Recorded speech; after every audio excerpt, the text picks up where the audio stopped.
Pessoal, e segue sendo assunto o corte dos militares. Bolsonaro alvejado, adeus 2026. Vou trazer todas as informações para vocês a partir de agora. Você que está chegando, já vai deixando o like, se inscreva no canal, comente, compartilhe, que aqui, ó, bomba, assuntos polêmicos para vocês no dia de hoje, 13 de novembro. A primeira informação que eu quero trazer para vocês, essa polêmica ainda é do corte dos militares, né? Nós tivemos aí nos últimos dias a polêmica trabalhista, né? Que é a proposta de emenda à Constituição para o fim da escala 6x1. E aí isso está dando o que falar, porque parlamentares que fazem uma escala 4x3, trabalham 4 dias, descansam 3, estão sendo contra os empregados, os trabalhadores descansarem 3 dias também. Isso aí está dando o que falar. Ainda não houve a votação, mas nós estamos acompanhando, porque precisa de um número mínimo de votos dos deputados para que essa proposta de emenda à Constituição entre para a votação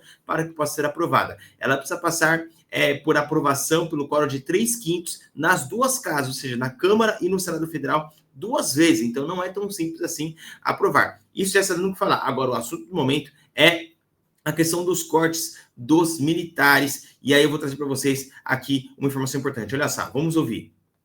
O presidente Lula disse em declarações recentes que esse corte no orçamento não podia atingir só o trabalhador, aquele que mais precisa, ou beneficiado pelos programas sociais. E hoje os nossos colegas, portanto, trazem essa apuração de que o Ministério da Defesa, que tem um grande orçamento aqui na Esplanada, também foi chamado para fazer parte dessa negociação do ajuste nas contas públicas.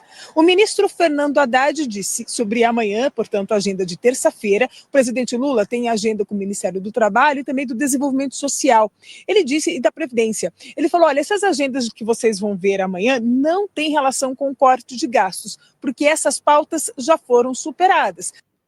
Então, gente, a ideia é realizar o corte dos militares, que tem pensões, vitalícias, vários benefícios, etc.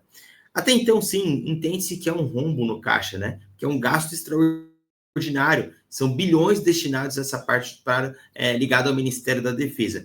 Mas o que eu acho engraçado, gente, é que sim, existem cortes ligados aí a programas sociais, existem cortes ligados a beneficiários, existem cortes ligados agora a militares, mas eu nunca vejo cortarem nada dos políticos. Vocês não acham isso engraçado? Não existe nenhum corte, nada que reduza o custo com base no gasto que temos com deputados, senadores e prefeitos e afins e tudo mais.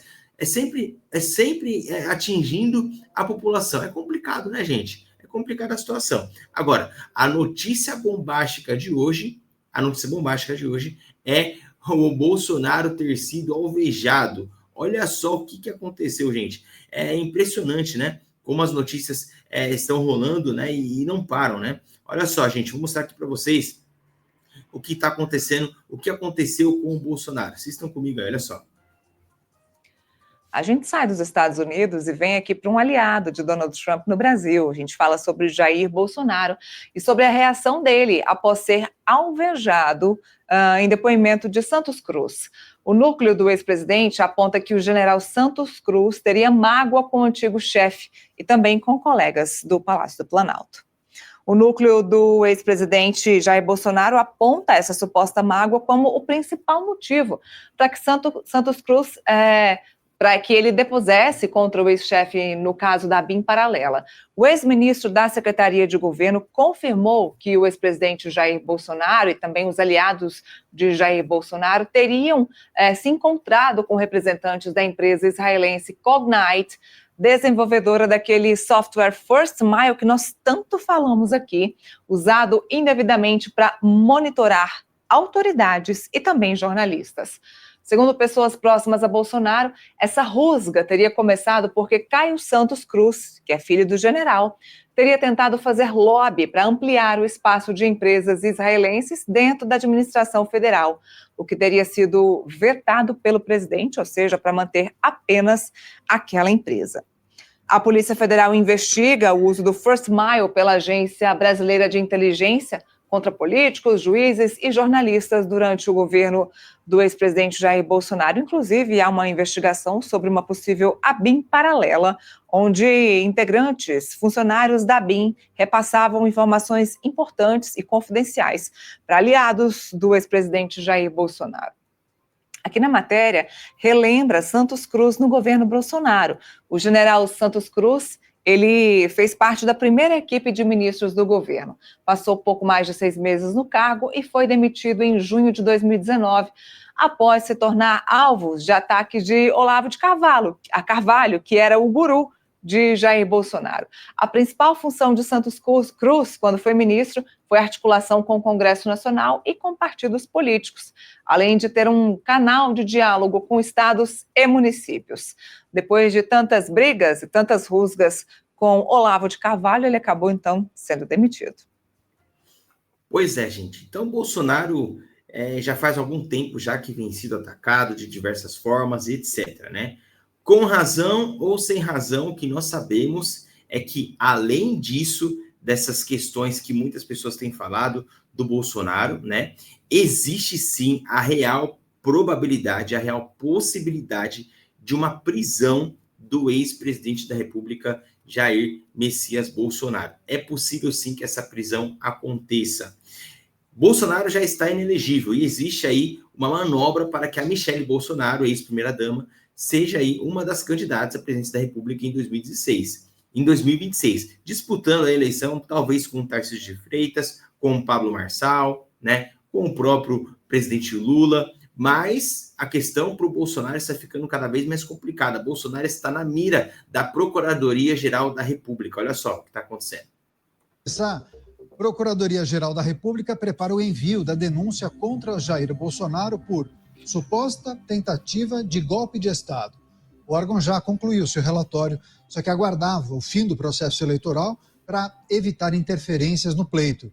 Interlocutores afirmam que a PGR não vai aliviar e tornará o caminho de Jair Bolsonaro para se livrar da inelegibilidade ainda mais difícil.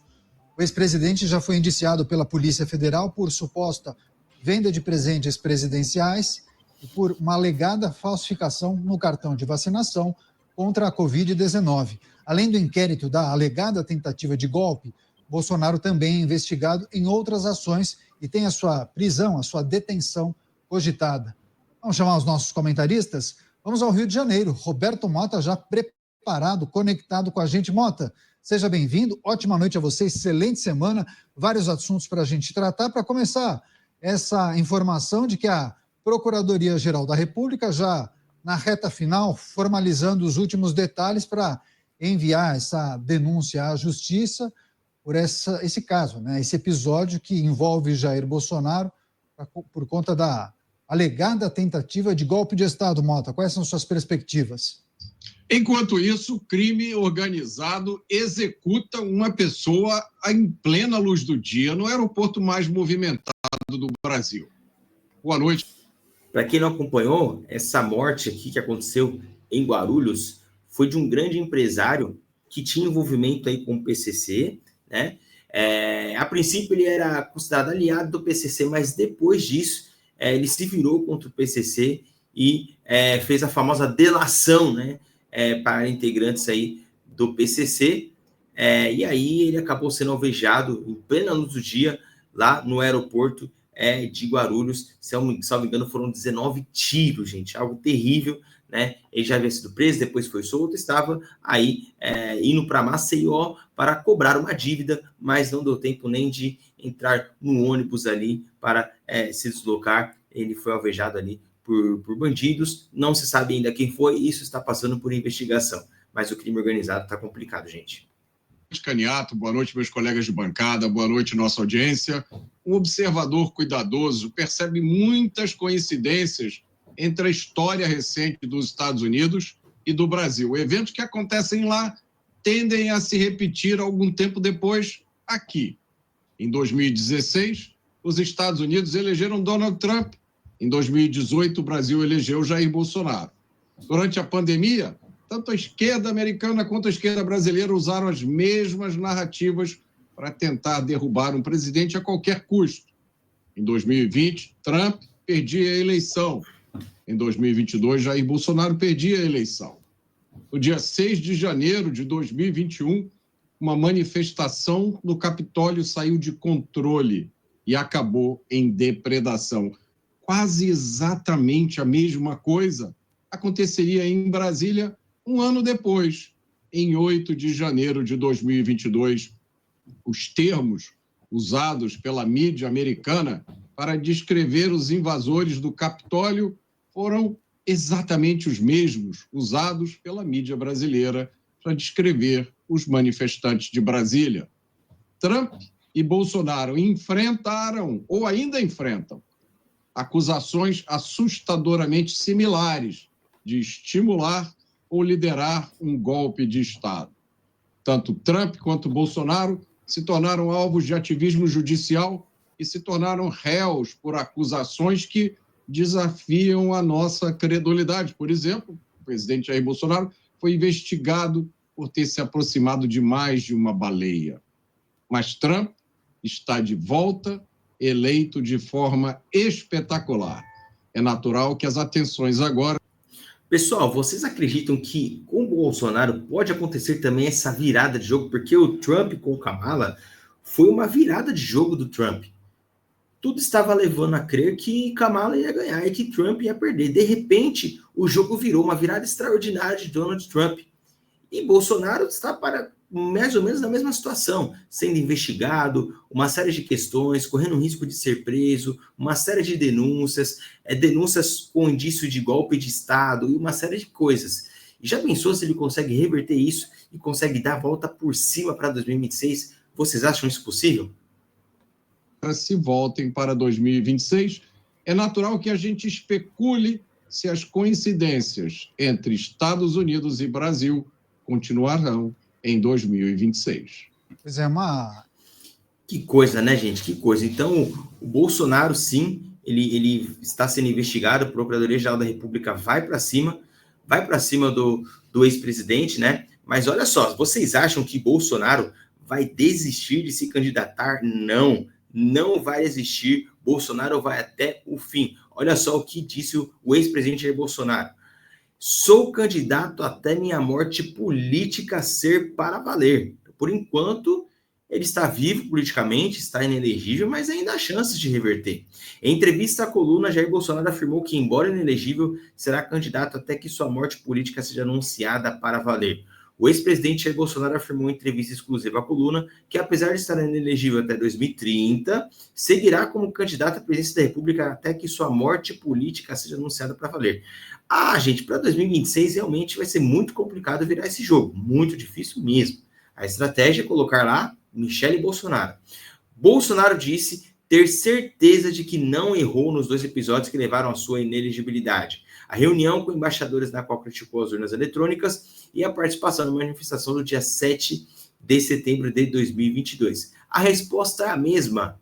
Essa partícula, se caso, talvez, não existe. Eu sou candidato até que minha morte política seja anunciada para valer. Eles não têm argumento para me tirar da política, a não ser o poder, a força de arbitrariedades contra a minha pessoa. Repito, qual a acusação contra mim? O que eu fiz de errado para não disputar uma eleição? E se eu sou tão mal assim, deixo disputar para perder? É muito simples. Ou estão com medo da minha candidatura? Olha só, disse o ex-presidente em entrevista concedida na terça-feira, portanto, ontem. Olha só, falas fortes do ex-presidente Jair Bolsonaro. Realmente, ele vai vir com tudo, né? Então, não sei, gente. Para 2026, acho muito complicado. Eu quero saber a sua opinião. Mas Bolsonaro já deu a letra. Sou candidato até a morte. Até o nosso próximo encontro.